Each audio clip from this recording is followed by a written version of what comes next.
système est notre ennemi. Quand on est à l'intérieur, qu'est-ce qu'on voit partout? Des hommes d'affaires, des enseignants, des avocats, des charpentiers. C'est avec leur esprit qu'on communique pour essayer de les sauver. Mais en attendant, tous ces gens font quand même partie de ce système. Ce qui fait d'eux nos ennemis. Ce qu'il faut que tu comprennes, c'est que pour la plupart, ils ne sont pas prêts à se laisser débrancher. Bon nombre d'entre eux sont tellement inconscients et désespérément dépendants du système qu'ils vont jusqu'à se battre pour le protéger. Est-ce que tu...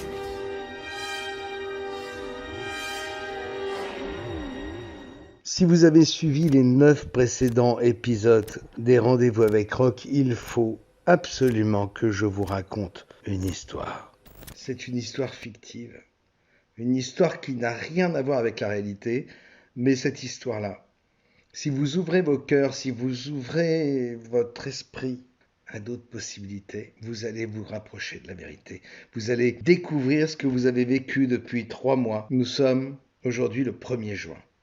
Donc je vais vous dire ce qu'il s'est passé, les gars. Je vais vous dire, dans un monde imaginaire, dans une réalité fictive, comment est-ce qu'on aurait pu interpréter tout ce que vous avez vécu là ces derniers mois, mais en sachant que c'est de l'imagination, que ce n'est pas la vérité, que ce n'est pas la réalité. Mais entendez-le. Entendez quand même cette histoire. J'ai toujours prôné cette théorie des cycles de 1000 ans. Et quand on entre dans un cycle de 1000 ans, dans une simulation de la matrice artificielle, on a un scénario à suivre. Et puis arrive la fin. Au début, nous héritons les Homo sapiens de plusieurs livres. Chaque peuple a son livre. Et il y a un seul livre de tous les livres qui change de simulation en simulation, c'est le livre des révélations, le livre qu'on appelle l'Apocalypse. C'est ce livre qui raconte la fin du cycle de 1000 ans. Dans ce livre dont nous avons hérité, il y a des passages qui se rapportent à la moisson, à la récolte. Eh bien, les amis, ce que nous avons vécu pendant tous ces mois de confinement, si on se rapporte à cette fiction que je vous raconte sur les cycles de 1000 ans, c'était le rendez-vous avec la récolte, la première moisson, ce que j'appelle la première bataille. La première moisson, elle a été racontée dans un film par ceux qui ont réalisé le film Matrix. Ce sont des gens qui savent beaucoup de choses. Ils ont fait ce film hollywoodien et ce film est codé. Calmez-vous. N'ayez pas peur, tout va bien. Croyez-moi, je préfère ça les yeux bandés et les mains dans le dos. Non, je vous en supplie. On va se détendre. Ce film nous montre des scènes où il y a une ville détruite dans le monde à la suite d'une bataille avec des créatures. Et dans le film, le lendemain matin, on reconstruit la ville détruite. Et la jeune femme se dit, mais qu'est-ce qui se passe? Comment? Mais vous êtes en train de reconstruire la ville? Mais quoi? Et on lui répond, mais oui, on reconstruit la ville. Mais oui, mais c'est pas possible, les gens vont se souvenir de tout ça. On lui répond, non, les gens ne se souviendront de rien, car on va modifier leur mémoire. Et il y aura peut-être quelques personnes qui échapperont au reformatage, mais ce n'est pas grave, parce que ceux qui se souviendront, personne ne les croira. Ces immeubles vont être reconstruits pour ce soir. C'est impossible. Regardez.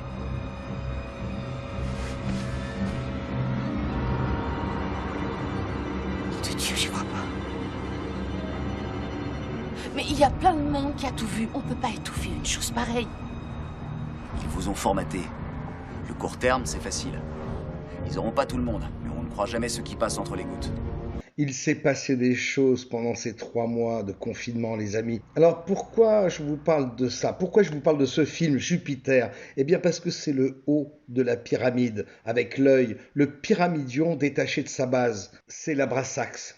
Dans le film, on appelle cette famille qui exploite les corps humains, donc qui fait la récolte de biomasse pour obtenir du nectar, un corps humain équivalent à une goutte de nectar, le nectar permettant aux démons d'atteindre l'immortalité. Cette famille s'appelle l'Abrasax. Or, ce nom Abrasax ne vient pas de nulle part. Abrasax est un dieu ancien. Un dieu gaulois notamment. Quand je parle de Gaulois, je parle de début du cycle, parce que dès le début du cycle, les Gaulois ont été confrontés à l'Abrasax parce qu'ils étaient au début, au commencement de cette simulation dans laquelle nous vivons.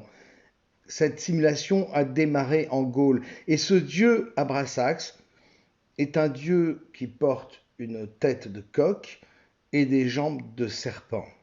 À côté de cette imagerie de ce dieu, il y a écrit Jesus Alpha Oméga. Et aujourd'hui, nous sommes dans l'Oméga. Nous sommes dans la première bataille de l'Oméga. La résistance est active partout dans le monde, mais pas toutes les résistances, seulement certaines catégories de la résistance. Je vous parle de tout ça parce que c'est ce qui va vous permettre de comprendre le pourquoi du comment de tout ce qu'il s'est passé pendant ce confinement. Il y a une guerre au moment de l'Oméga. À chaque fin de simulation, il y a une guerre entre la résistance et l'intelligence artificielle. L'IA et ses sbires, les sangs noirs, les cloportes, tous ceux qui tiennent ce monde dans toutes ses dimensions, les gardiens du troupeau, les gens qui dirigent notre dimension, le moyen astral. Il y a eu une négociation. Pourquoi ? Parce que ce combat entre le bien et le mal, ce combat spirituel entre la résistance et l'intelligence artificielle est disproportionné. On pourrait penser que c'est sa simulation, elle a toutes les chances de gagner. Mais nous sommes portés par l'intelligence originelle. Nous, le peuple, nous les résistants, nous avons cet amour en nous, cet esprit christique de chevalerie en nous. Mais dans la résistance, il y a plusieurs catégories de gens. Et aujourd'hui, dans cette première bataille, il y a des gens sérieux. Et puis il y a les autres. Toute la résistance n'a pas été activée. Alors je sors de cette digression maintenant pour parler concrètement de ce qu'il s'est passé. Imaginez une intelligence artificielle, imaginez un cube, un méga ordinateur sous la forme d'un cube très puissant et qui a besoin d'énergie dans un secteur ou d'énergie dans un autre secteur. Quand les batailles ont lieu dans le haut ou le bas astral et que la simulation va travailler très fortement dans ces zones-là, il y a besoin d'énergie. C'est comme un ordinateur très puissant. Quand une carte mère ou une puce travaille plus que les autres, l'électricité va se concentrer dans la zone ou sur la puce où il y a énormément de requêtes. Et en ce moment, l'IA, l'intelligence artificielle, a énormément de requêtes. Et l'IA savait, en préparation de la grande bataille qui se préparait, qui s'annonçait, et qui est déjà amorcée maintenant depuis plusieurs mois, l'IA savait qu'elle allait avoir besoin de beaucoup d'énergie. Ce que nous, avec notre regard d'Homo sapiens, nous pourrions dire, eh bien, les démons, la famille Abrasax, avaient besoin de beaucoup de biomasse, besoin de beaucoup de nectar. Donc ils ont été puisés dans notre dimension l'énergie qu'ils ont concentrée dans d'autres dimensions du bios. Et donc ils savaient qu'il y allait avoir cette bataille. Alors, comme notre dimension est une réserve pour leur monde, ils savaient qu'ils allaient puiser dans notre monde. Mais comme notre dimension est régie sur une apparence de rationalité où tout semble carré, tout semble entrer dans des cases, les gardiens du troupeau, ceux qui dirigent ce monde, étaient obligés de donner un semblant de rationalité aux événements qui allaient se passer. Et pourtant, les amis, vous avez bien vu dans quelle incohérence nous sommes rentrés depuis le mois de novembre 2019. Ils savaient qu'il y avait cette récolte inéluctable et qu'il y aurait des quotas pays par pays qui allaient être demandés pour alimenter en énergie les autres dimensions où se battaient les démons contre la résistance. Ils ont fait venir du monde donc pour que tout paraisse le plus normal possible. 3000 migrants, je prends. Non, moi j'achète, je les veux. On a pris beaucoup de migrants. Au sein de ces migrants-là, évidemment, se cachaient des gens qui étaient des leviers du plan de la Kabbale, car le plan de la Kabbale n'était pas le virus. Là, je vous raconte toujours le dessus de l'iceberg. Ça fait donc 4 ans que toutes ces choses-là étaient préparées. Maintenant, je vais vous montrer une carte. Cette carte, elle montre les cas en France de Covid-19 au tout début du Covid-19.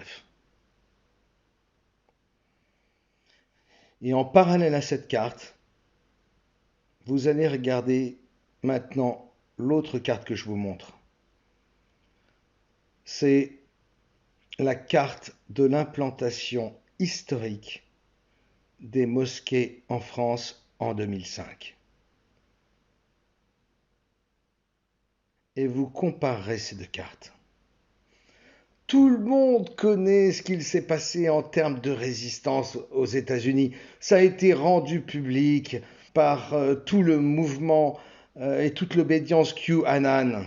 Donc, aux États-Unis, on sait qu'ils avaient besoin de lutter et de combattre les réseaux pédosatanistes parce que les réseaux pédosatanistes tiennent le pays là-bas. C'est pour la résistance l'urgence. Mais le combat qui s'est passé ailleurs dans le monde était un combat différent dont personne n'a jamais entendu parler. Les Américains, leur cible était claire. La cible des résistants américains était claire et le combat a été acharné. Il s'est déroulé partout dans le monde. Il a eu lieu, il a été rendu public. Mais il faut savoir que tout ce qui se rapporte à QAnon et qui est public est mêlé de désinformation, parce que c'est une arme. La désinformation est une arme. C'est une arme dont se servent les kabbalistes, mais c'est aussi une arme dont se sert la résistance. Donc, il y a eu beaucoup de désinformation durant cette période. Il n'empêche, un gros boulot a été fait et sera fait encore. La force de la résistance, et là je parle de Trump, c'est d'avoir pu passer des accords définitifs dans un premier temps avec les Russes. I think there might be some media out there. What do you think? You think there might be a couple of cameras? It's possible.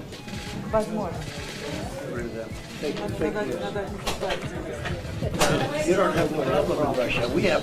You don't have. You might have a little bit. Just sit out here.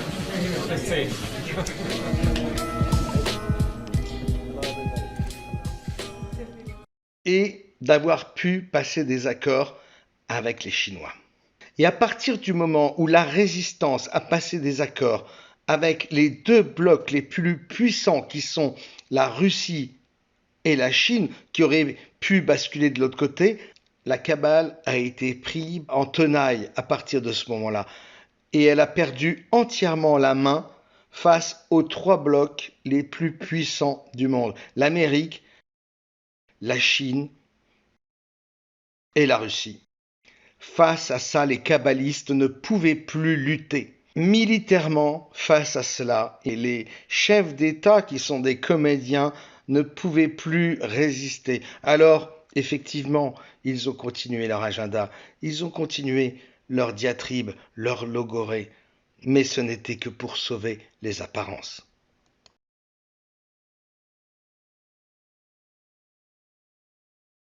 Per questo ho promosso un evento mondiale che si terrà il 14 maggio del 2020.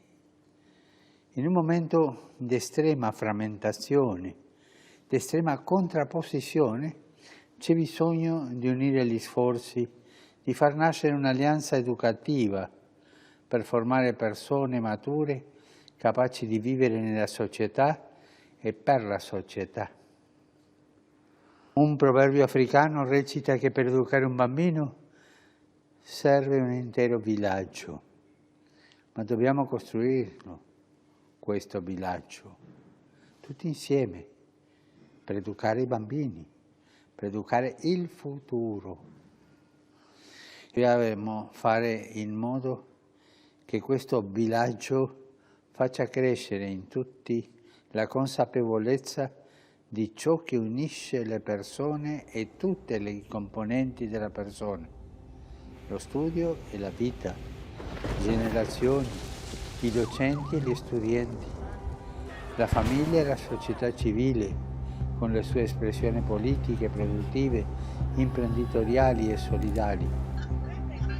Dobbiamo fare in modo che in questo villaggio nasca una convergenza globale per un'alleanza tra gli abitanti della terra e la casa comune, affinché l'educazione sia creatrice di pace, di giustizia, sia accoglienza tra tutti i popoli della famiglia umana, nonché di dialogo tra le loro religioni. Un villaggio universale, ma un villaggio anche personale di ognuno.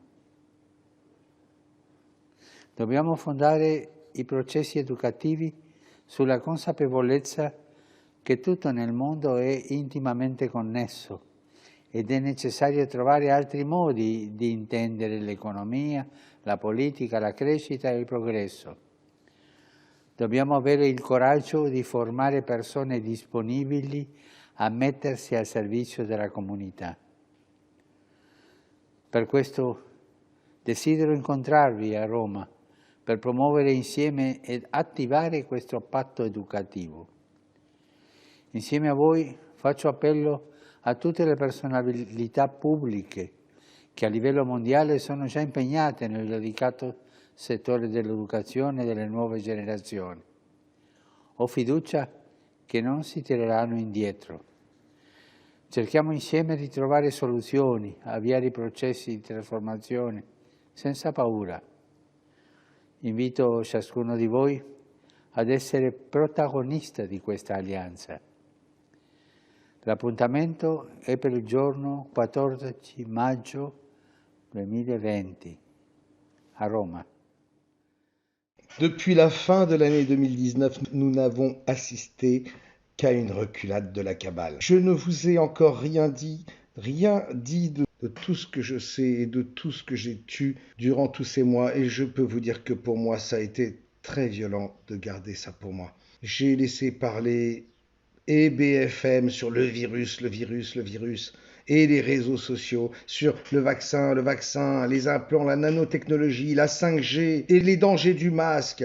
Les réseaux sociaux n'ont fait que de parler d'un plan kabbaliste Illuminati qui existe depuis les années 80 et que tout le monde connaît déjà depuis Serge Monast, mais qui est devenu complètement obsolète depuis la fin de l'année 2019 avec l'accord passé par Trump avec les Russes et les Chinois. Moyennant la récupération par les Russes de la Crimée,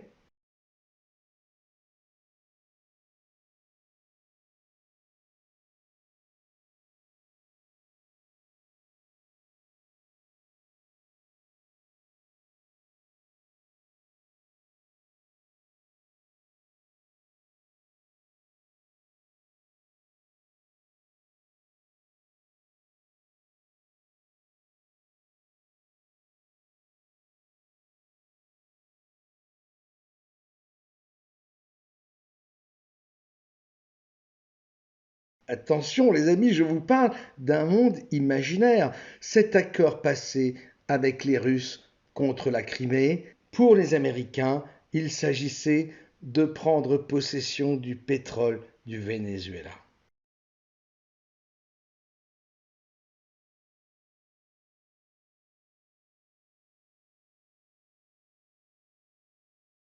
Pétrole qu'ils n'ont pas pu récupérer parce que d'autres accords ont été passés.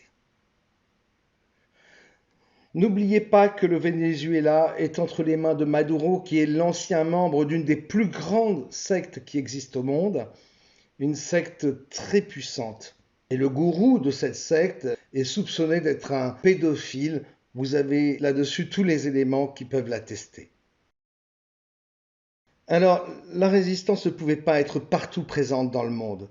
La première bataille, sachez-le, la première bataille est une bataille militaire, une bataille militarisée. D'ailleurs, la seconde bataille l'est tout autant, mais sur d'autres cibles. La première bataille du scénario de Milan, de l'Oméga, c'est une bataille qui concerne l'Homo sapiens, qui concerne les sangs noirs. La résistance contre les sangs noirs. En réalité, ça concerne le biologique. C'est la bataille la plus facile. La bataille en France, la bataille de l'Europe, d'ailleurs la bataille de l'Europe, c'est celle de la Russie. La bataille de la Russie, c'est aussi celle de la Chine et de bien d'autres pays dans le monde. La résistance militaire, elle appartient aux Américains via Trump qui détient l'armée. Donc la résistance a utilisé d'autres armées pour les autres parties du monde. En Chine, l'armée chinoise. En Russie, l'armée russe. Mais en Europe, l'armée est entièrement tenue par les mondialistes et les globalistes. La résistance ne peut pas être partout. Elle a utilisé pour l'Europe des sous-traitants. On ne peut pas être partout sur le plateau de jeu. N'oubliez pas que les militaires devaient combattre les sangs noirs, ceux qui détiennent les clés et les leviers des manipulations de ce monde, ceux-là même qui avaient prémédité des millions, des dizaines de millions de morts à travers le monde pour cet été à partir du mois de juin. Ces manifestations sont une tentative avortée des mondialistes de poursuivre leur plan. En embrasant la planète tout entière, en attisant la haine et la division entre les peuples, ce plan aurait provoqué des millions de morts, toutes confessions confondues. Ce plan fut heureusement neutralisé par les opérations de la résistance. On ne pouvait pas lutter contre tous ces gens-là sur tous les plans. Il a fallu passer donc des accords avec les Russes et les Chinois, et en Europe, avec les sous-traitants. Et là, je vais vous dire un truc, parce que je pensais que tout le monde était au courant, mais apparemment, ce n'est pas le cas. Quand Trump fait un voyage à l'international, comment est-ce qu'il envoie des messages à la résistance dans le monde? Le code qu'utilise Trump dans ses voyages officiels, c'est Melania, sa femme. Melania utilise un code vestimentaire. Quand elle va en Angleterre, par exemple, et qu'elle rencontre le prince Charles, comment s'habille Melania? Elle se fait ses costumes sur mesure, quels que soient les voyages. Et quand elle vient voir la reine d'Angleterre, ses costumes sont ceux de Lady Di. Elle s'est habillée pendant tout son séjour en Angleterre et face à la reine d'Angleterre, comme s'habillait Lady Di, pour bien signifier qu'elle sait, que Trump sait. Et il faut voir alors la tête de la reine d'Angleterre. Quand ils viennent en France, l'année dernière, comment est habillée Melania? Elle est toute vêtue de jaune, en soutien aux gilets jaunes. Et l'hibiscus est un code qui veut dire la parfaite tempête. Et dans le code vestimentaire de Melania, c'est un appel à la résistance. Parlons du voyage officiel de Trump au Vatican en 2017. Comment était habillée Melania? Melania, d'ailleurs, elle n'était pas la seule femme habillée de cette façon-là, et il semblerait que c'est une tradition pour les femmes des chefs d'État de s'habiller de cette même manière. Sauf que là, c'était excessivement exagéré. Eh bien, Melania était habillée en pleureuse d'enterrement, toute de noir vêtue, avec des voiles noirs sur la tête, comme un enterrement. L'enterrement de qui? L'enterrement du pape, qui fait une tête épouvantable, comme s'il assistait à son propre enterrement. Alors qu'est-ce qu'il s'est passé depuis? Eh bien, il se trouve que le pape a renoncé dans toutes ses communications officielles à son titre premier, vicaire du Christ.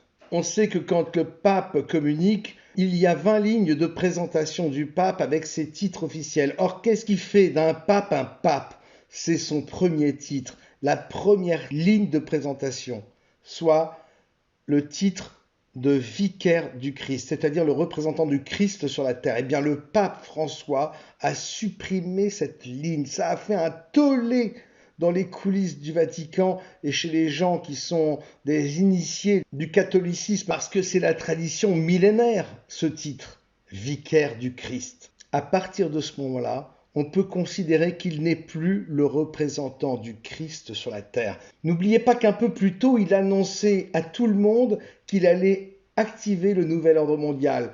Et puis est arrivé le Covid et il a renoncé à tout ça, reculade, et il a reporté ce rendez-vous du 14 mai au mois d'octobre. Et on verra si c'est toujours d'actualité d'ici là. N'oubliez pas le discours de Macron, ce qu'il dit au sujet de la bête de l'événement. Si on arrive à lire ce discours entre les lignes, vous comprendrez tout ce que je vais vous dire ce soir, parce que tout son discours est limpide lorsqu'on a le filtre et le décodeur pour comprendre ce que vous avez vécu au cours de ces derniers mois. Écoutez, d'abord, je ne m'étais rien imaginé, parce que je m'en suis toujours remis au destin. Et au fond, c'est la chose la plus simple à faire. Et ensuite, il faut être disponible pour le destin. Et donc, moi, je suis dans un état de disponibilité pour agir. J'ai des convictions profondes sur ce qu'est mon pays, ce qu'est notre Europe, ce qu'est le cours du monde idéal à mes yeux, qui est fait de liberté, de coopération, d'entraide, d'amitié entre les peuples au sens profond du terme. Et après, je crois que notre génération doit savoir que la bête de l'événement est là. Et elle arrive. Et qu'il s'agisse du terrorisme, de cette grande pandémie ou d'autres chocs, il faut la combattre quand elle arrive, avec ce qu'elle a de profondément inattendu, implacable. Il faut le faire en restant conforme à ses principes et n'en rien céder, mais en étant disponible à l'événement pour qu'advienne quelque chose de nouveau. C'est aussi ça. Et donc voilà, j'ai des convictions. Je ne lâcherai jamais la liberté, les principes démocratiques et ce qui font nos peuples devant quoi que ce soit et quelque ennemi que ce soit. Et en même temps, je pense que ces moments-là sont ceux qui nous permettent aussi d'inventer peut-être quelque chose de nouveau pour notre humanité. Ce qu'on a dessiné au travers de cette discussion, c'est-à-dire un équilibre nouveau dans l'interdépendance des femmes et des hommes pour penser ce qu'est l'être au monde et qui est fait autour de l'éducation, de la santé et de l'environnement.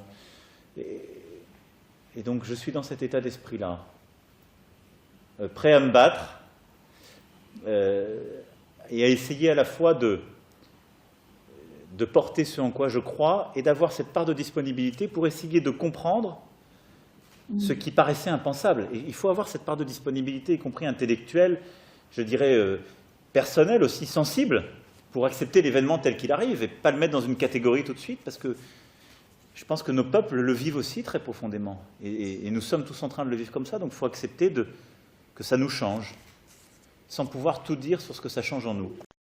Je vais rentrer dans le vif du sujet maintenant. Je vous ai juste un peu préparé, je vous ai donné la cause principale, c'est-à-dire la récolte est imminente, il va falloir récupérer la biomasse, le nectar, de l'énergie pour alimenter certaines zones du BIOS. Mais je ne vous ai pas dit de quoi il s'agissait et vous allez voir, tout va devenir cohérent.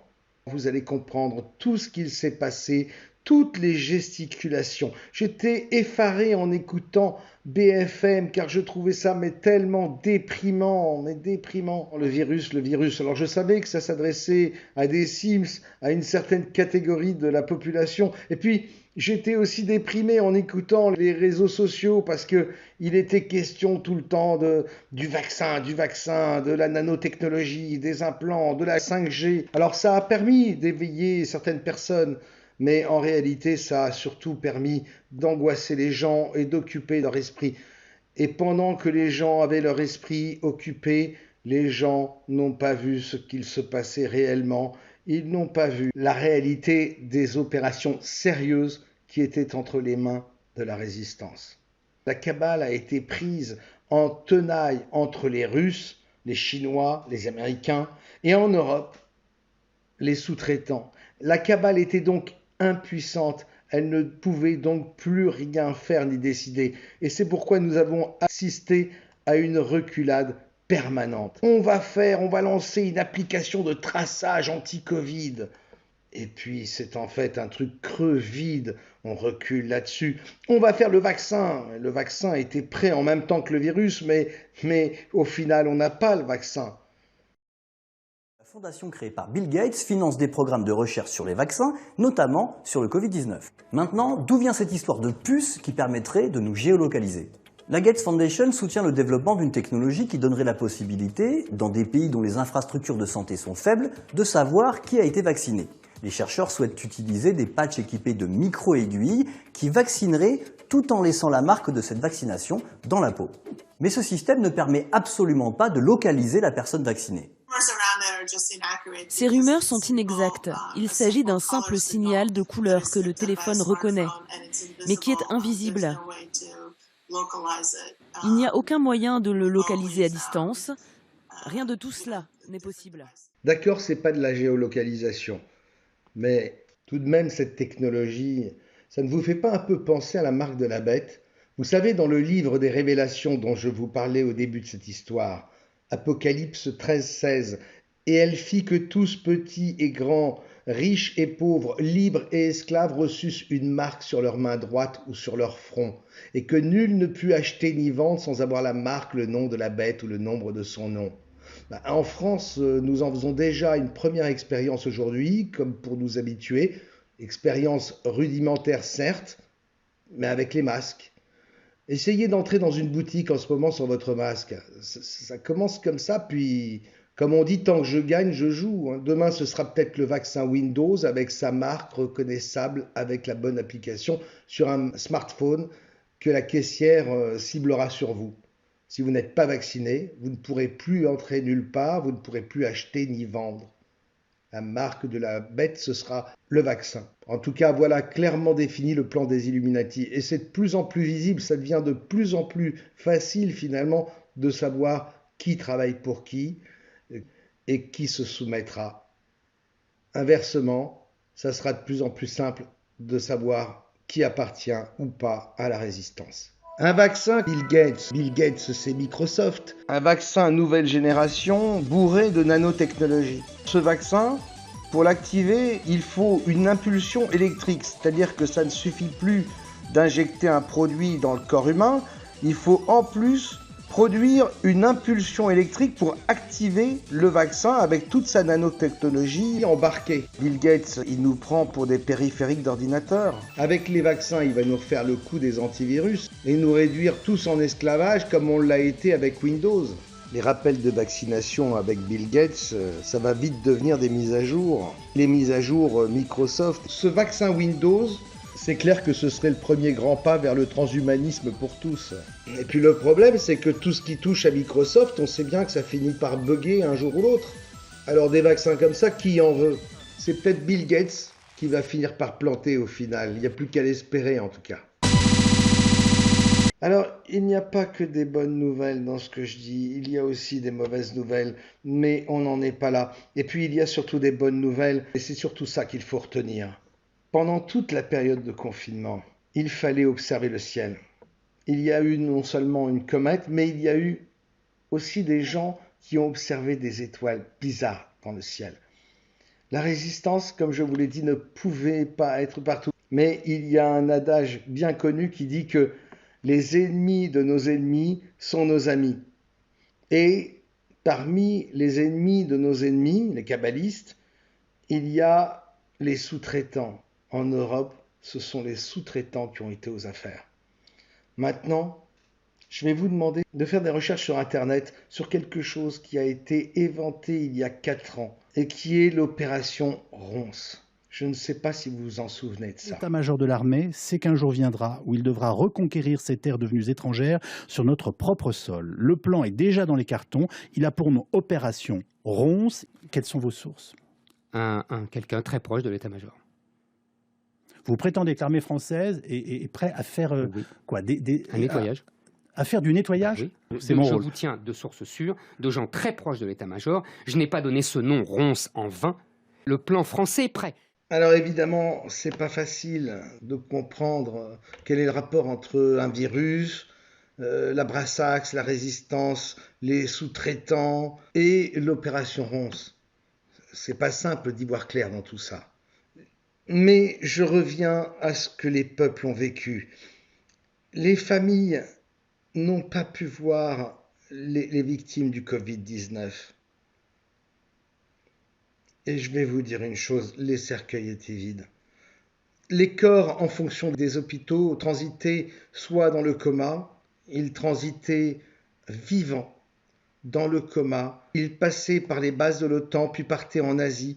Et si on suivait les avions, on découvrait qu'ils partaient en Antarctique. Et depuis l'Antarctique, ils étaient acheminés par navette vers les fameuses étoiles bizarres que les gens observaient et qu'on pourrait appeler les vaisseaux de l'Abrasax et que moi j'appellerais des SAS, c'est-à-dire ce sont des technologies qui permettent de passer d'une dimension à une autre. Certains hôpitaux donc permettaient de faire transiter et d'acheminer les corps en entier Ça permettait aux glandes de travailler jusqu'au bout et d'être actives jusqu'au bout. C'est-à-dire, ça permettait d'obtenir un meilleur nectar, une meilleure biomasse, mais d'autres hôpitaux ne le permettaient pas. Auquel cas, il fallait, pendant que la personne était mise sous respirateur artificiel, dans le coma, en réanimation, comme on dit, c'est un drôle de mot, ironique pour une mise dans le coma. Et ces corps étaient alors découpés, on prélevait les organes étaient mis sous vide, et ils étaient immédiatement congelés, et auquel cas on emmenait les corps morts, accompagnés des organes, via les petits aéroports, vers les bases de l'OTAN, afin de faire le voyage que je vous ai expliqué. C'est pourquoi il y a eu quelques fuites par moment de gens qui ont dit on ne peut pas voir nos familles, et puis quand on les voit, c'est-à-dire quand on arrive à forcer le passage, eh bien on découvre qu'on a prélevé des organes sur les corps. Comme aujourd'hui, tout le monde, on va prendre les organes, on va vendre, on va mettre Covid-19, non, on ne peut pas toucher le corps, on ne peut pas faire ceci. C'est terminé, la récréation est finie, fini. Aujourd'hui, il faut que tout le monde sache ce qui se passe en France. Quand vous entrez à l'hôpital avec un mal de tête, on interdit votre famille de venir vous voir parce que, soi-disant, il y a du Covid à l'hôpital, mais vous êtes entré à l'hôpital, vous n'avez pas de Covid, ils s'organisent, ils prennent vos organes et on vous parle de Covid. Quand quelqu'un décède, pourquoi est-ce que sa famille ne peut pas voir le corps? Alors que dans tous les hôpitaux du monde, on peut voir le corps, on peut dire au revoir à sa famille. Dans certains hôpitaux, ben non, quand on a tout enlevé, ben non, vous ne pouvez pas, même pas voir le visage de votre mari, parce que aujourd'hui c'est terminé. J'ai dit c'est terminé. Vous allez voir avec preuve à l'appui ce que les Français sont en train de nous faire aujourd'hui. Dans certains autres cas, quand les familles réussissent exceptionnellement à voir les victimes du Covid, ils ont trouvé en fait dans les sacs plastiques des êtres vivants.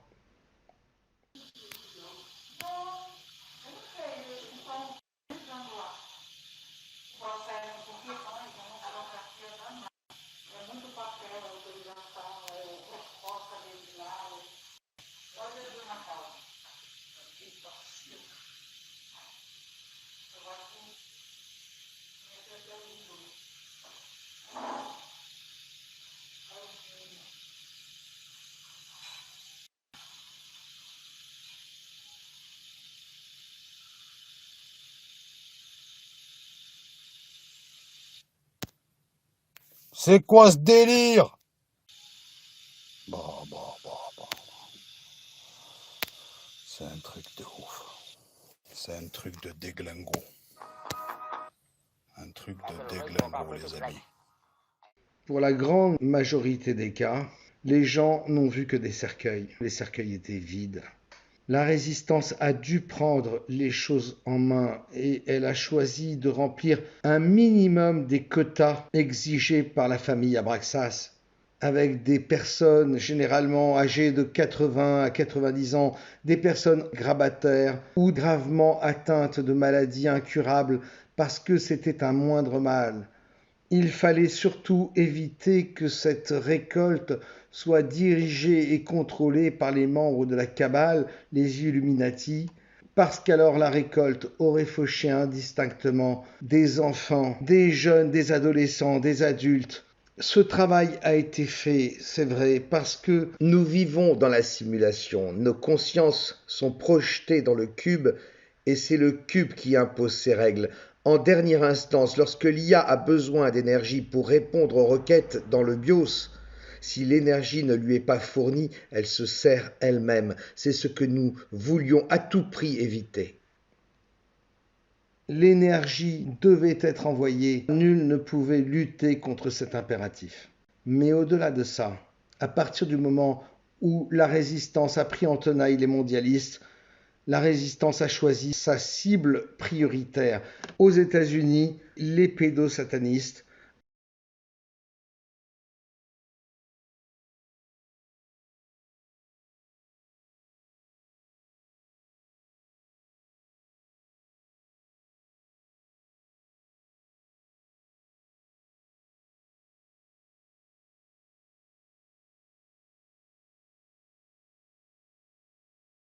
La résistance a choisi aux États-Unis de s'attaquer et de fournir les quotas avec des membres, des complices des réseaux pédosatanistes. Jeffrey Epstein may be dead, but this story isn't. A shocking new report from the New York Times sheds light on the connection between Microsoft founder Bill Gates and the late Jeffrey Epstein. After Gates' name came up in connection with Epstein and MIT Media Lab, Gates gave a statement to the Wall Street Journal where he insisted he did not have any business relationship or friendship with Epstein. But new reporting from the New York Times outlines numerous meetings between Gates and Epstein and a conversation with Bill and Melinda Gates' foundation, a connection between their foundation and JP Morgan to set up a charitable fund that would financially benefit Epstein. You know what I want to know? Why? Joining me now, one of the New York Times reporters from this story, James B. Stewart, who is also the author of a new book I highly recommend, Deep State,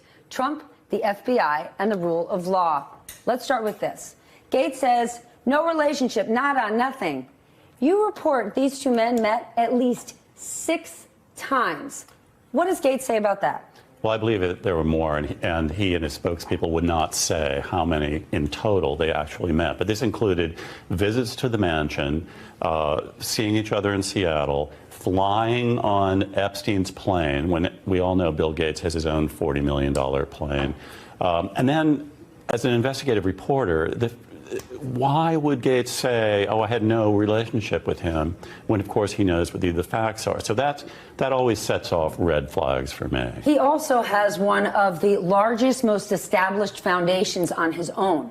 Yes. Why would they ever set up a charitable trust benefiting Jeffrey Epstein? Well, what's the explanation? Not only does he have the world's largest charitable foundation, but one of their primary missions is to help young women in underprivileged countries. Jeffrey Epstein was preying on young women from Eastern Europe, from South Africa, luring them into his web. And it's the antithesis of what the Gates Foundation stands for. And by the way, there were Gates Foundation employees who were horrified when they realized what Jeffrey Epstein had done and was saying, we don't want to have anything to do with this, and yet the project went on. And what is the Gates explanation for this? That it was all about philanthropy, that Bill Gates just wanted to find new sources of money. But when you went and met with Jeffrey Epstein a year and a half ago, I read your piece, you knew straight out of the gate something didn't add up. It smelled foul. Bill Gates didn't notice that? One of the smartest guys in the world. I mean, he's a registered sex offender, and after I rang the doorbell, it opens, and there is a beautiful young woman standing there who I didn't think was 16, but she could have been, 19 or something, and I thought,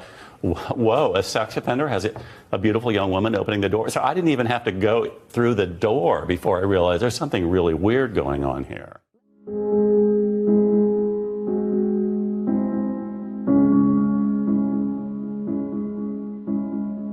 Avec ce que le grand public a pu entendre de QAnon, respect, tout en sachant, je le répète, qu'il y avait de la désinformation dans ces informations-là, eh bien, c'est-à-dire, par exemple, les fameux bateaux Merci et Confort qui étaient à New York n'étaient pas des bateaux qui étaient là pour recevoir exclusivement des malades. Ils étaient là, en réalité, pour recevoir des prisonniers. Et là-dessus, il existe des photos qui démontrent qu'il s'agissait de bateaux prisons.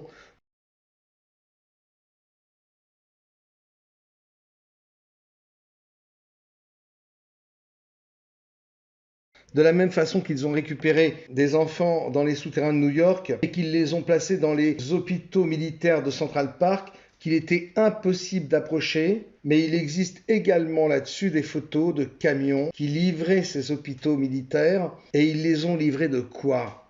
Ils les ont livrés non pas de respirateurs, non, mais de cartons de couches Pampers destinés aux enfants qui étaient prisonniers dans les sous-sols de New York par les satanistes. Et ça, tout le monde le sait, ou en tout cas toute personne qui a fait un minimum de recherche par rapport aux opérations aux États-Unis était au courant de ça. Mais maintenant, je vais vous parler de l'Europe, de ce qui s'est passé en Europe, de ce qui s'est passé en Chine, de ce qui s'est passé en Russie, de ce qui s'est passé en Inde, de ce qui s'est passé partout dans le monde. Parce que la priorité, ailleurs qu'aux États-Unis, pour remplir ces quotas de la Brassax, c'était d'empêcher le plan des Illuminati de se produire. Et ce plan, c'était quoi? C'était pas un virus, c'était une guerre mondiale religieuse, civile, une espèce de gangrène qui allait prendre le monde entier sur la base d'officiers de l'ISIS, d'officiers de l'État islamique, d'officiers musulmans intégristes qui allaient se servir de la base de la population musulmane avec leur propre conditionnement pour déferler sur le monde et provoquer des millions de morts cet été. Si maintenant vous comparez les cartes des pays confinés, vous comprendrez pourquoi tel et tel pays ont été confinés et pas d'autres. Vous comprendrez pourquoi, par exemple, ne serait-ce qu'en France, on n'a pas déconfiné la seule île des Dom-Tom, Mayotte, alors que toutes les autres ont été déconfinées le 11 mai et pas Mayotte, eh bien parce que, évidemment, Mayotte.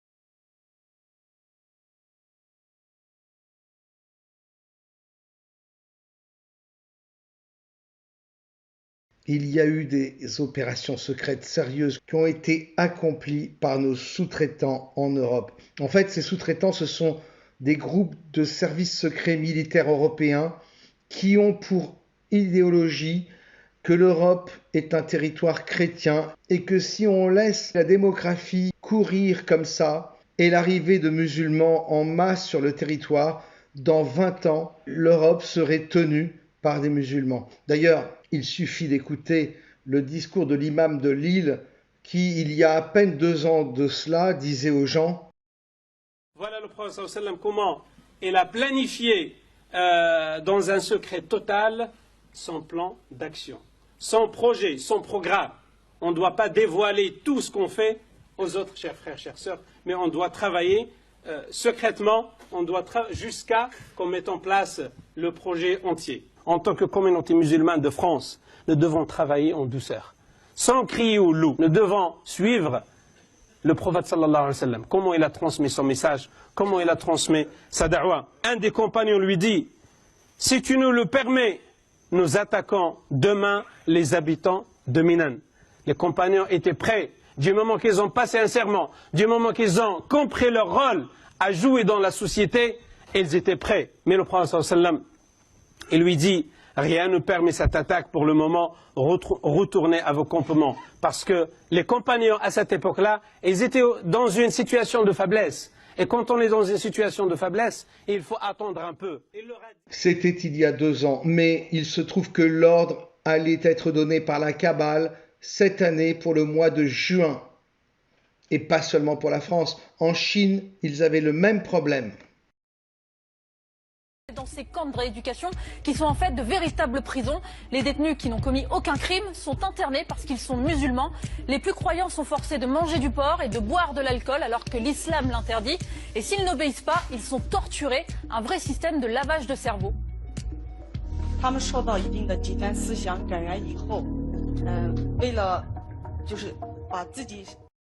En Russie, ils étaient soumis à la même difficulté. En Inde, ils ont confiné 1 milliard de personnes pour 10 morts du Covid. Mais en Inde, on sait bien qu'ils ont la même configuration. Les consignes de la résistance, évidemment, n'étaient pas de dire « il faut éradiquer tous les musulmans de la planète ». Dieu merci. Mais ceux qui allaient être les chefs de ce qu'on pourrait appeler des Khmers rouges. Tu vois, les Khmers rouges, ils sont une petite minorité de fanatiques. Et ils allaient déclencher cette guerre mondiale, civile, religieuse, interraciale, en utilisant des faits divers, aidés par la Kabbale et les médias. Et puis ensuite, dans un second temps, ils allaient prendre les musulmans occidentalisés partout sur les territoires pour les rééduquer, les torturer psychiquement, physiquement, pour faire des survivants des soldats qui rejoindraient leur armée Khmer rouge. Enfin là, ce serait l'armée, les Khmers du croissant. Et maintenant que vous savez ça, vous allez pouvoir faire tous les liens. Il a fallu que le confinement ait lieu et donc qu'il y ait le Covid-19 comme un prétexte au confinement qui allait devenir l'arbre qui cache la forêt de toutes les opérations qui ont eu lieu à travers le monde. Regardez aujourd'hui, le 1er juin, les pays qui ne sont pas encore déconfinés. Le Maroc, comprenez pourquoi. Regardez les régions des pays qui ont été confinés très rapidement. En Italie. Regardez pourquoi l'Autriche a été déconfinée assez rapidement. Regardez pourquoi dans certaines villes de France, on a décrété des couvre-feux. Les gens ne pouvaient plus sortir la nuit. C'était pour empêcher les gens de voir ce qu'il se passait. On sait que dans les banlieues, dans certaines banlieues de France, il y a eu des échauffourées avec les forces de l'ordre assez sévères.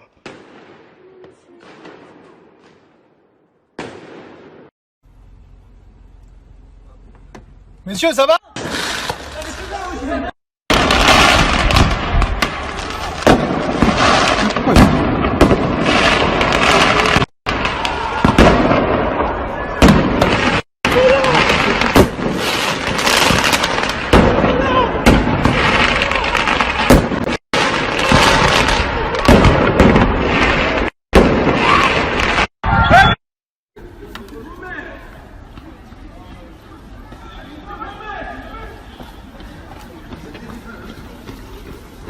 Pas en paquet.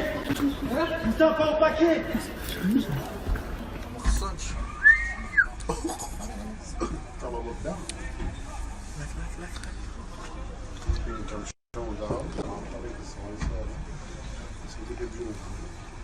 ان شاء الله تصير في حال الفرقان مرتين.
Gigi, pop. Non. La vie de ma mère, ils sont en train de se faire allumer.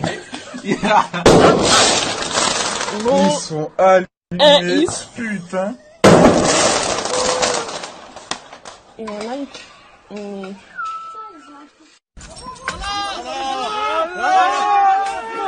Voilà. Oh la mort au pot. Putain merde, voilà. Allume-le, allume-le.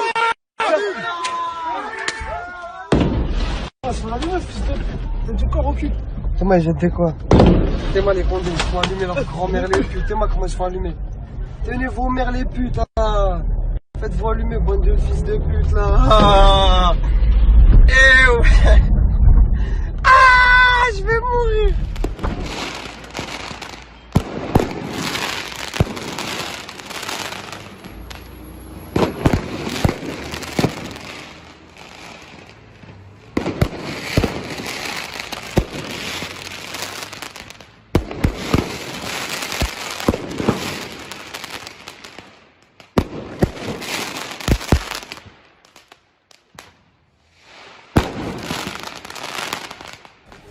Ah, c'est pour Villeneuve tout ça. Eh, Villeneuve-la-Garenne, on est ensemble. Nique ta mère la tienne. Ils sont retournés, c'est pour ça que putain, je sais pas ce qui se passe là. Oh putain. Oh putain. Oh c'est bon.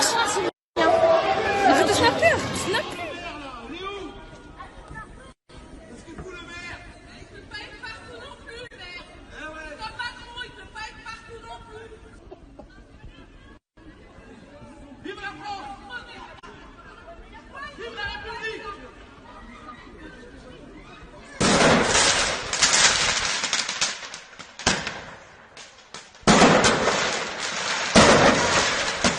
parti en bas de la station.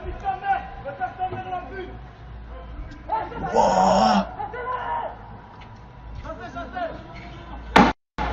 Ouais, il a compté, il jette. Wesh. Wow. Non, je l'ai compté, frère. Wow. T'es toi les mecs, wesh.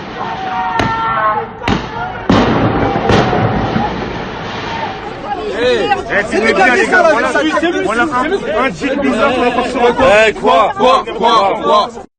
tire Voilà, tire, ça va partir en couille. T'as des couilles. Il y a quelqu'un qui gaze et qui va comme ça va partir en couille. Est-ce que quelqu'un a gazé? Non mais je te le dis juste. Voilà, personne va courir là. Vous avez enlevé la jambe de quelqu'un. Il est frappe avec le pétard.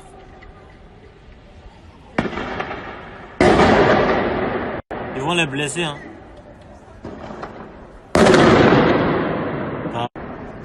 C'est la merde. Putain, c'est la merde ça.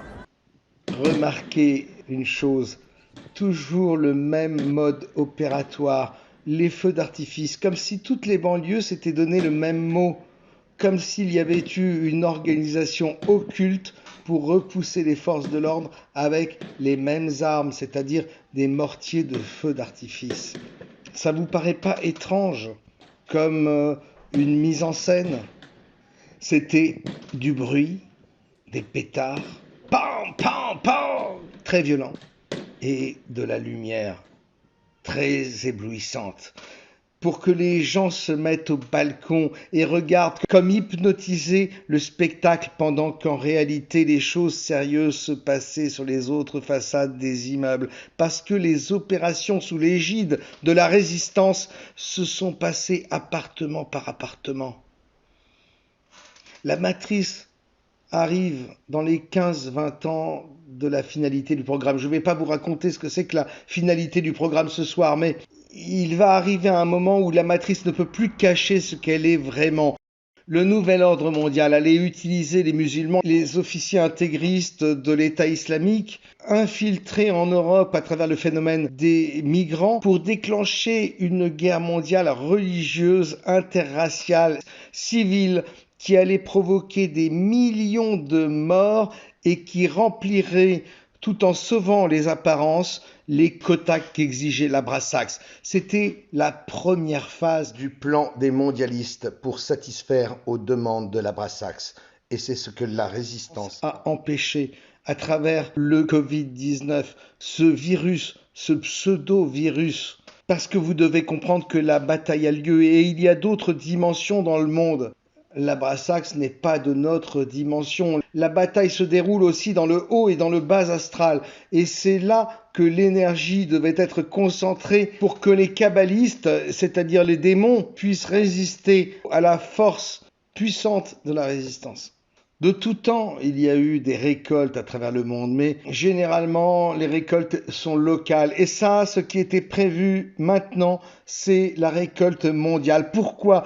Parce que si tu veux un nectar très pur, une biomasse très pure, qui permet aux démons d'avoir un maximum d'énergie pour lutter, pour mener leur propre guerre, il faut que ce nectar provienne de tous les peuples et que cet élixir synthétisé, ce recyclage des corps qui amène à l'énergie ultime et qui permet aux démons de donner, entre guillemets, dans le combat le meilleur d'eux-mêmes, il faut que cette récolte soit mondiale. Jusqu'à présent, les récoltes, il y en a toujours eu, mais c'était des récoltes locales.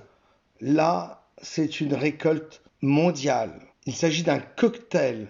On va mélanger et doser en fonction des types d'ADN. On est dans la première bataille.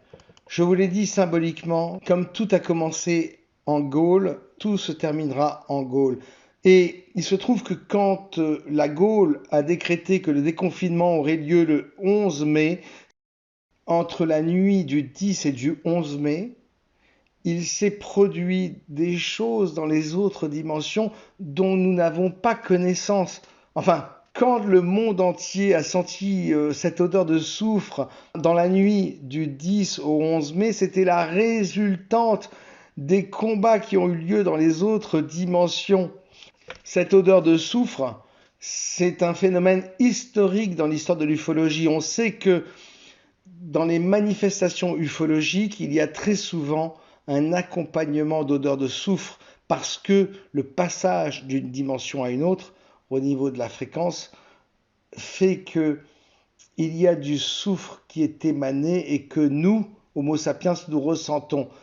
Or, à travers le monde, dans cette nuit du 10 au 11 mai, date à laquelle la Gaule a décidé de déconfiner son territoire, ça voulait dire à la Brassax, ça y est là, c'est bon, on vous a donné plus que ce qu'il vous fallait, n'attendez plus rien de nous.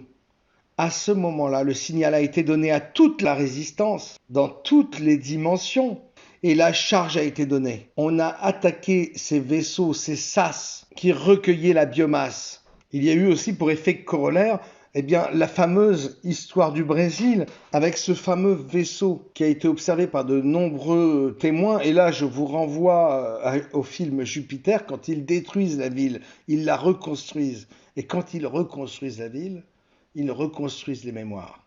Il se trouve que entre la nuit du 10 et du 11 mai, il y a eu des répercussions dans notre dimension de l'odeur de soufre partout dans le monde. Et surtout, il y a eu une reconstitution des mémoires. Il s'est passé des choses, les amis. Ils ont reconstruit la réalité dans notre dimension. C'est pourquoi il y a énormément, en ce qui concerne la nuit du 10 au 11 mai, énormément d'effets Mandela. Alors, je ne sais pas, moi, ce qu'il se passe à tous les niveaux dans la résistance, et j'ai donc laissé pas mal de temps passer. Je n'ai pas communiqué là-dessus, j'ai attendu, j'ai observé le ciel, j'ai regardé les nuages, parce que j'avais besoin de savoir qui avait emporté la première bataille dans le ciel. Quand il s'agissait de dire à la Brassax, dégagez, prenez de la distance, car vous n'aurez pas tout ce que vous voulez. Et aujourd'hui, ce que j'observe dans le ciel, c'est que les nuages de mon enfance sont de retour. Je ne les avais pas vus depuis longtemps. Sachez-le, ce n'est pas la première simulation dans laquelle nous vivons. Cette bataille, ce n'est pas la première fois que nous la vivons. Elle n'est pas finie, mais elle est à notre portée. Nous l'avons déjà gagnée plusieurs fois. La résistance est de plus en plus efficiente.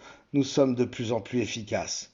Alors, je reviens maintenant sur le sujet des cibles prioritaires de la résistance.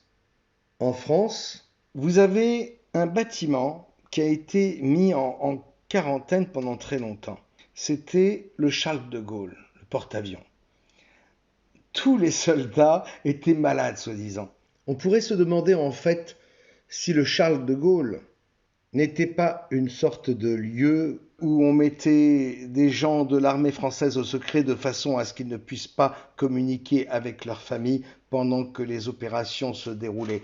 Sachez que ces opérations, et ça j'insiste là-dessus, qui se sont déroulées, n'ont jamais touché les enfants. Elles ont touché les adultes, les personnes âgées, mais jamais les enfants. Les enfants ont été systématiquement épargnés. Et ça, c'est le signe même de l'intervention de la résistance.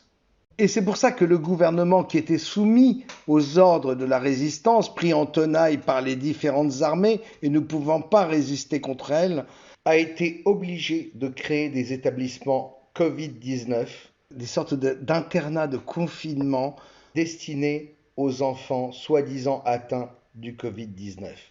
En réalité, pour accueillir les enfants de nos cibles prioritaires qui avaient été récupérés pour remplir les quotas de la Brassax. Les enfants de ces adultes qui potentiellement allaient devenir des officiers des Khmers du Croissant. Vous remarquerez qu'aujourd'hui, nous sommes le 1er juin, il y a encore un endroit qui est totalement confiné, c'est la Mecque. On a fait en sorte que pendant toute cette période, les musulmans ne puissent pas se déplacer. C'est pourquoi le 11 mai, lorsqu'on a déconfiné en France, on a demandé aux Français de ne pas dépasser des déplacements de 100 km. C'était parce qu'on pensait que certaines cibles, encore en liberté, pouvaient profiter du déconfinement pour se déplacer sur de nombreux kilomètres et il fallait donc justifier une surveillance de ce côté-là. On a également interdit les plages et les parcs et les lieux de regroupement parce que on avait peur des attentats. On savait de la même façon que tout le monde, toutes les cibles n'avaient pas été prises et que certaines étaient encore dans la nature. Alors il fallait bloquer les plages, il fallait fermer les parcs.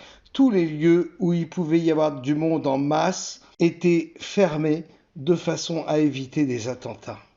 Maintenant, je vais vous dire aussi, le 17 mars, au moment du confinement, on a libéré les prisons.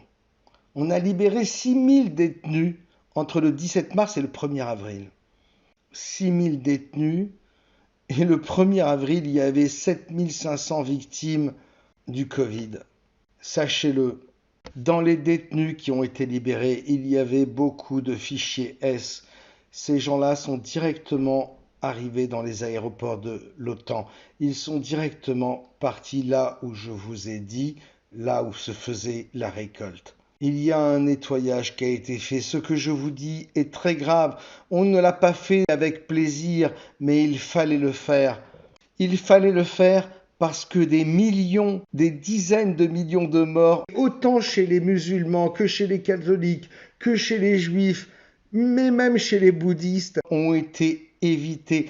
Millions de morts qui allaient venir maintenant avec cette fameuse guerre civile mondiale, interraciale et interreligieuse que les kabbalistes avaient prévue pour l'humanité.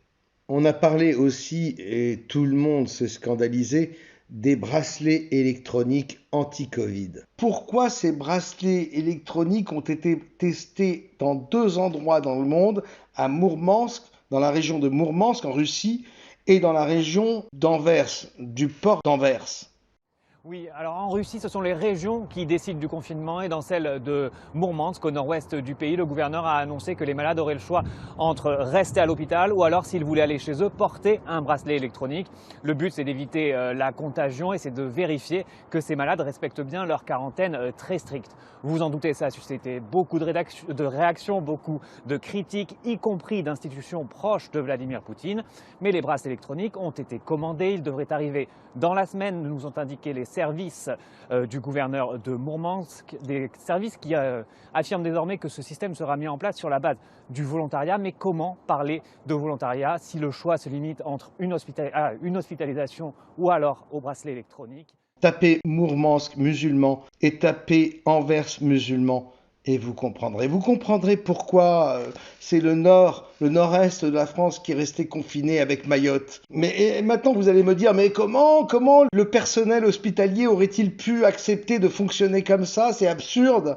Alors il y a 2 choses. Au début, tous les gens qui mouraient étaient Covid. On se souvient de Christophe, le chanteur, dont on a dit qu'il était mort du Covid. C'était en fait pour créer la psychose. Et le personnel hospitalier savait qu'au bout d'un certain quota de Covid, il toucherait une prime. Et donc, ils ont fermé les yeux, disant que de toute façon, ça ne changeait pas grand-chose. Donc tout le monde a été OK pour passer ces décès en Covid. Et puis, dans un deuxième temps, souvenez-vous, il y a eu ces gens du Covid qu'on a emmenés à Nantes et dans d'autres régions de la France et même dans certains pays étrangers pour désengorger les hôpitaux surchargés du nord-est de la France. Il fallait faire ces déplacements. Pourquoi? Parce que, en fait, il y avait des cliniques à 500 mètres de ces hôpitaux submergés. Et ces cliniques étaient non seulement vides, mais en plus volontaires et proposaient leur aide aux hôpitaux. Mais on préférait faire ces effets d'annonce de transfert de malades et montrer ces transferts pour que les gens qui voyaient les transferts de corps à Brassac puissent imaginer qu'il s'agissait des transferts de corps dont on leur parlait pour libérer les hôpitaux grâce aux autres régions. En réalité, pendant ce temps-là, ces corps-là étaient emmenés dans la Brassac. Et puis, au bout d'un moment, comme il n'y avait pas de masque, comme il n'y avait pas de matériel, comme il y avait une pénurie de tout a été encouragé pour que les médecins de ces hôpitaux submergés partent tous les uns après les autres, par épuisement. Soit ils tombaient malades, et dans ce cas-là, ils restaient chez eux, soit ils se mettaient en congé. Et puis on a dit, on va seconder le corps médical des hôpitaux submergés en appelant à la rescousse des médecins du sud de la France pour venir à leur aide. Et donc, les gens qui travaillent dans les hôpitaux, qui travaillent avec les hôpitaux, qui livrent du matériel médical, des équipements, des produits sanitaires, des médicaments, des masques, mais aussi des fleurs, des repas, etc. Ces gens-là, lorsqu'ils sont arrivés dans les hôpitaux, ne reconnaissaient plus personne, ils ne reconnaissaient plus que le petit personnel, le personnel d'accueil, les femmes de ménage et, voire au maximum, les aides-soignantes. Mais au-delà, ils découvraient des nouveaux médecins, des internes, assez jeunes, le crâne rasé, mais c'est difficile de voir qui est qui lorsque tout le monde est déguisé avec une combinaison antivirale et un masque avec des lunettes sur la tête. Ils n'ont pas été plus surpris que ça puisqu'on leur avait dit dans les médias que les médecins du Sud, les internes des universités étaient venus en renfort pour seconder, voire même remplacer les médecins et infirmières submergés. Mais en réalité, je vous le dis, il y a très peu de médecins du Sud qui sont venus dans ces hôpitaux en alerte Covid complète pour les aider. C'était en réalité des militaires, des agents, des personnes dont l'Homo sapiens ignore même la nature et l'origine. Il y a quelque chose qui va pas. Ce sont les hormones. Calmez-vous. N'ayez pas peur, tout va bien. Croyez-moi, je peux faire ça les yeux bandés et les mains dans le dos. Non, je vous en supplie. Là, on va se détendre. Je veux pas.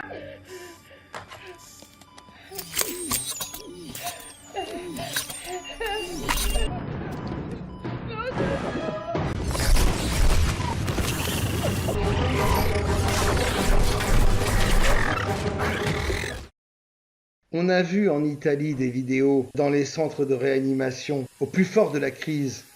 Regardez bien ces vidéos, observez bien ces vidéos. Vous verrez des gens qui portaient des menottes au bras. C'était des prisonniers. Ils étaient encore habillés. Mais j'en oublie, mais des tonnes. Ces opérations-là ont eu lieu pendant 3 mois, dans le plus grand des secrets, pendant que sur BFM, on nous parlait des masques et qu'on essayait d'incendier le professeur Raoult et de lancer des polémiques sur la chloroquine, tout en nous vendant le futur vaccin que Bill Gates nous promettait. Alors les amis, c'est la première bataille, elle n'est pas totalement terminée, loin de là, mais enfin ça s'en approche, les premières étapes sont passées. Et bien que dramatiques pour l'humanité, elles ont permis d'éviter des millions de morts. Ça a été dur, il a fallu que les gens restent chez eux pour qu'ils ne voient pas, parce que les amis, c'est trop grave ce qui se passe. Nous arrivons à la fin du scénario de cette simulation de 1000 ans. Il s'agissait, d'un côté de nourrir la Brassax, parce que si on ne leur donnait pas le quota exigé, eh bien ils seraient venus se servir eux-mêmes. Et il s'agissait aussi de contrôler les sous-traitants pour qu'ils fassent le boulot exigé et qu'ils n'en fassent pas davantage. Mais c'est tellement secret ce que je vous raconte. Je vous ai dit ce que je savais des opérations réelles de la résistance à travers le monde entier pendant ces 3 ou 4 derniers mois, avec ce que cela implique par rapport au pape, par rapport à Davos, par rapport au plan Illuminati qui se poursuit, par rapport à ce qui va s'en venir. La prochaine étape sera au mois de novembre.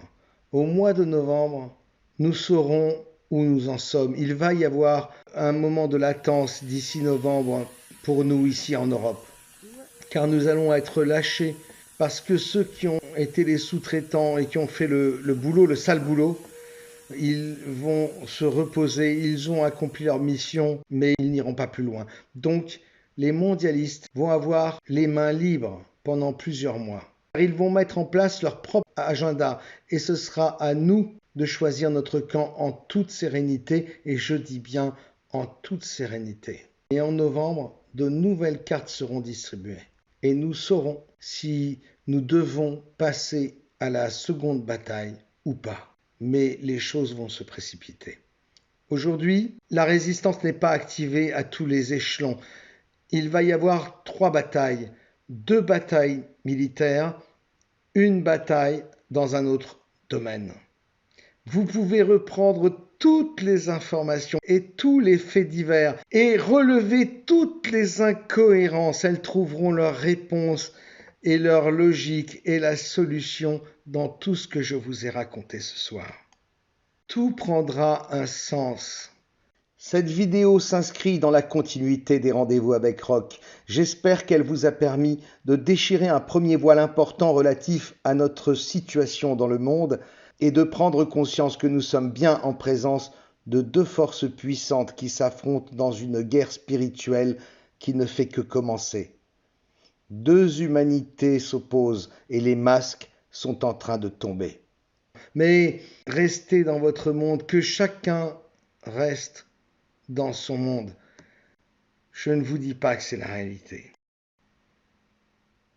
Je vous dis simplement que la matrice artificielle ne pourra pas vous cacher très longtemps encore son vrai visage. Et je vous demande de vous préparer à être prêt. Nous avons fait le boulot et les nouvelles ne sont pas trop mauvaises, même si la première bataille n'est pas encore terminée.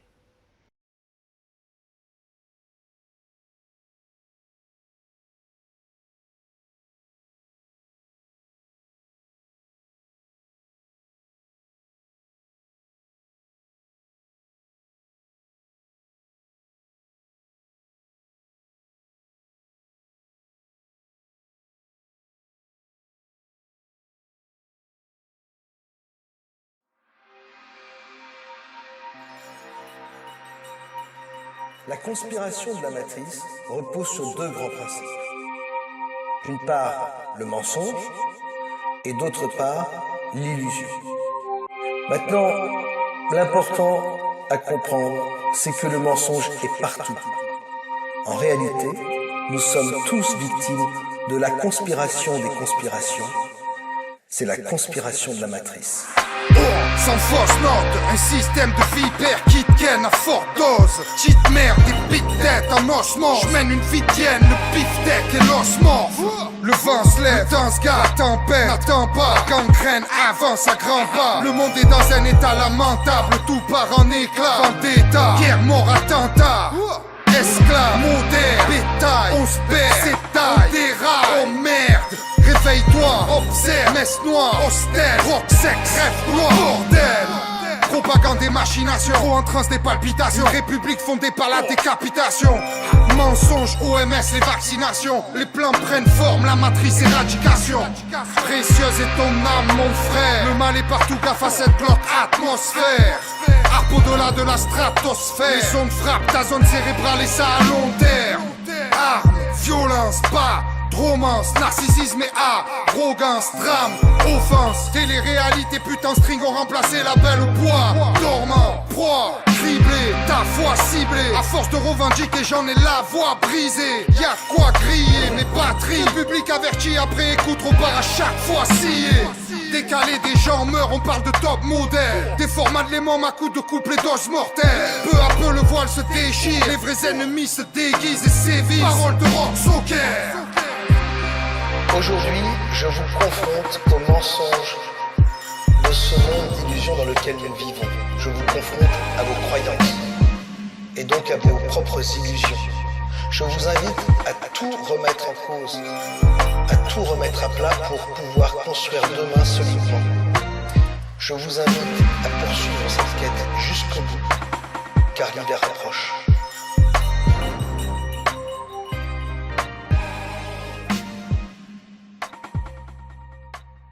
True existential threat like they haven't seen before. This is not simply another 4-year election. This is a crossroads in the history of our civilization. This is a struggle for the survival of our nation. And this will be our last chance to save it. This election will determine whether we're a free nation or whether we have only the illusion of democracy, but are in fact controlled by a small handful of global special interests rigging the system, and our system is rigged. This is reality. You know it, they know it, I know it, and pretty much the whole world knows it. The Clinton machine is at the center of this power structure. We've seen this firsthand in the WikiLeaks documents, in which Hillary Clinton meets in secret with international banks to plot the destruction of U.S. sovereignty in order to enrich these global financial powers, her special interest friends, and her donors. Honestly, she should be locked up. The most powerful weapon deployed by the Clintons is the corporate media, the press. Let's be clear on one thing. The corporate media in our country is no longer involved in journalism. They're a political special interest, no different than any lobbyist or other financial entity with a total political agenda, and the agenda is not for you, it's for themselves. Anyone who challenges their control is deemed a sexist, a racist, a xenophobe. They will lie, and then again, they will do worse than that. They will do whatever is necessary. The Clintons are criminals, remember that. This is well documented, and the establishment that protects them has engaged in a massive cover-up of widespread criminal activity at the State Department and the Clinton Foundation in order to keep the Clintons in power. I knew this day would arrive. It's only a question of when. And I knew the American people would rise above it and vote for the future they deserve. The only thing that can stop this corrupt machine is you. The only force strong enough to save our country is us. The only people brave enough to vote out this corrupt establishment is you, the American people. Our great civilization has come upon a moment of reckoning. I didn't need to do this, folks, believe me. I built a great company, and I had a wonderful life. I could have enjoyed the fruits and benefit of years of successful business deals and businesses for myself and my family, instead of going through this absolute horror show of lies, deceptions, malicious attacks. Who would have thought? I'm doing it because this country has given me so much, and I feel so strongly that it's my turn to give back to the country that I love.